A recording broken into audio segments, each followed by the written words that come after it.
Okay, what's the reason you didn't call the police before? Since right now we're here because your grandparents or your parents asked you about the child and they were concerned, didn't get an answer as to where the child was, they called the sheriff's office. Why didn't you call prior to today? I think part of me was naive enough to think that I could handle this myself, which obviously I couldn't. And I was scared that something would happen to her if I did notify the authorities or got the media involved or my parents, which I know would have done the same thing. Just the fear of the unknown, fear of the potential of Caylee getting hurt, of not seeing my daughter again.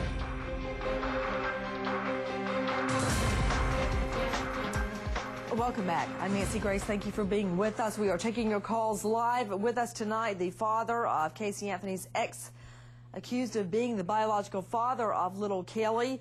Out to the lines, Lucy in South Carolina. Hi, Lucy. Hi, Nancy. Ironically, my question speaks in the same vein as Mr. Grundy and your other guest. Okay. I'm an RN with psychiatric nursing experience, and I notice in all of the interviews with Casey that she keeps mentioning that she can't wrap her brain around this, and that she has this horrible fear of not ever seeing her daughter again, and she repeats about how she can't accept that she won't ever see the child again. Why couldn't it be, Mr. Grundy talks about this traumatic experience, that she was asleep and the child got in the pool and drowned. And when she found the child and couldn't revive her, she just snapped, and she blocked it out of her mind, and she went and buried her and put her in the car and took her and buried her somewhere, which would account for the stuff in the car, the chloroform in the car, or whatever, and that she just can't wrap her brain around it, and she's just gone off into some fantasy. She can't face her mother. Lucy, are you possibly mistaking chlorine in a swimming pool for the deadly narcotic chloroform? Well, that could have been drugs. I don't know. But No, that is drugs. And, Lucy, stay with me. How, in your scenario, would her multiple website searches on chloroform fit into the swimming pool accident theory?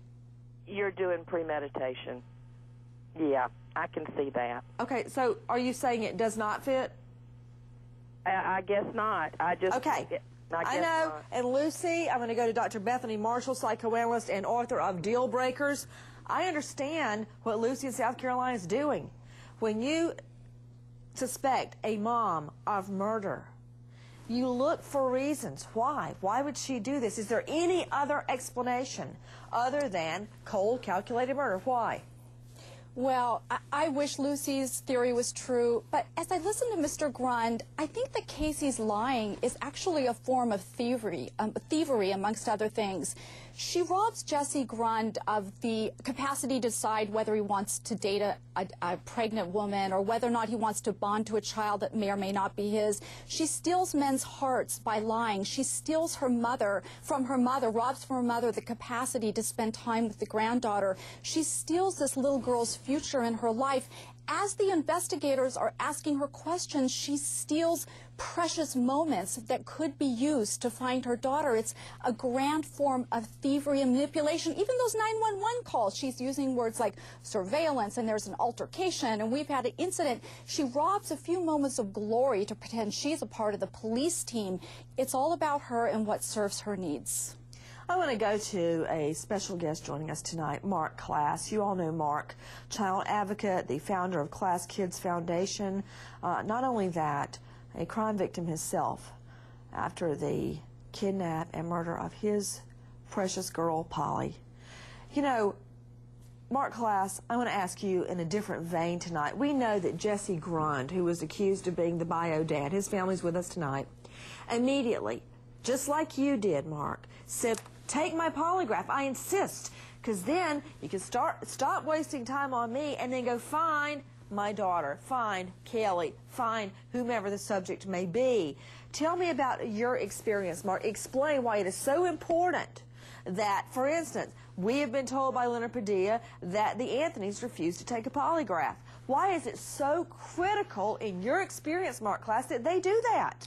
Well, first of all, Nancy, the clock of fear starts ticking the moment you realize that your child is gone and you have no idea where that child is. You then are working against the clock, realizing that if somebody has taken them, they could be disappearing at the rate of a mile a minute, and that every minute that child is gone, the chances of recovering that child become less and less. Therefore, you will take any steps necessary to help recover that child, the most important one being eliminating yourself from any kind of suspicion. Therefore, you go to law enforcement, you say, I want to take a polygraph, I want to eliminate myself, I want you to be able to put the full force of your investigative resource onto whatever did happen to my child so that we can recover my child, and this can be done one way or the other. This Casey woman is an absolutely odious creature. You see, it's like concentric circles in a pond. She's leaving victim after victim after victim after victim. I see this wonderful man, Mr. Grund, almost come to tears on your program over something over which he had absolutely no control and should not have been involved in ever. You know, Mark, a lot of people claim that if you're upset, if you're anxious or frustrated, sad on a particular issue, it will make you fail a lie detector. That you took a lie detector in the midst of the drama surrounding your little girl, and you passed it.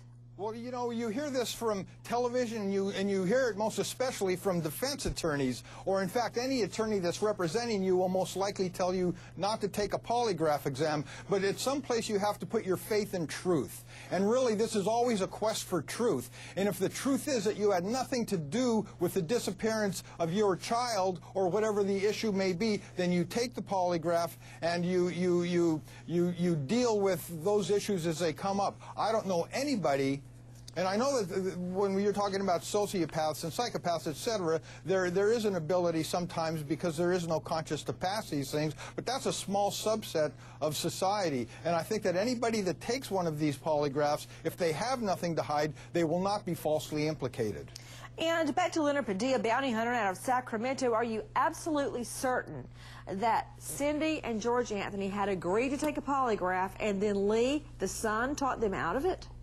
That's correct, and you can verify that through Rob Dick, because he was in more conversation with Lee than I was, but that's exactly true. And what Mark has just said about lie detector tests, I've had a lot of experience with them, is very accurate. Very seldom is there a mistake made that implicates you if you're really innocent of the situation. Now to famed forensic scientist Lawrence Koblinski at John Jay College of Criminal Justice, who has now signed on to be a consultant to the Casey Anthony defense team. You know, Kobe, I had been wondering, after knowing you all these years, after reading your work and admiring you, why you were waffling around slippy slidey on a lot of questions I was asking you. Now it's become apparent.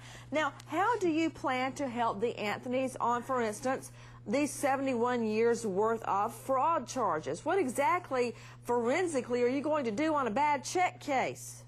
Well, first of all, Nancy, I think you recognize that not only is this case that we're discussing, Caylee Anthony, a forensic case dealing with physical evidence, but even the check fraud deals with document examination, handwriting analysis, and that is not my expertise. I'm here, I think, to talk to the public about forensic science in general, but to Mr. Baez, I think he, as a good defense attorney, is entitled to know what the science says. And I don't make things black, white, and white, black, but I have to give him the best that science can offer. With us, Lawrence Koblinski from John Jay College of Criminal Justice. Quick break, everyone.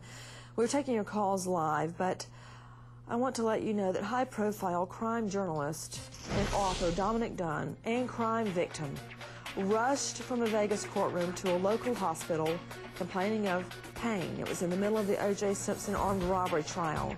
Dunn has covered some of the biggest trials over the last 30 years and is battling bladder cancer. He's headed back to New York in the next few days. And we are praying for him. Dominic, our friend, stay strong.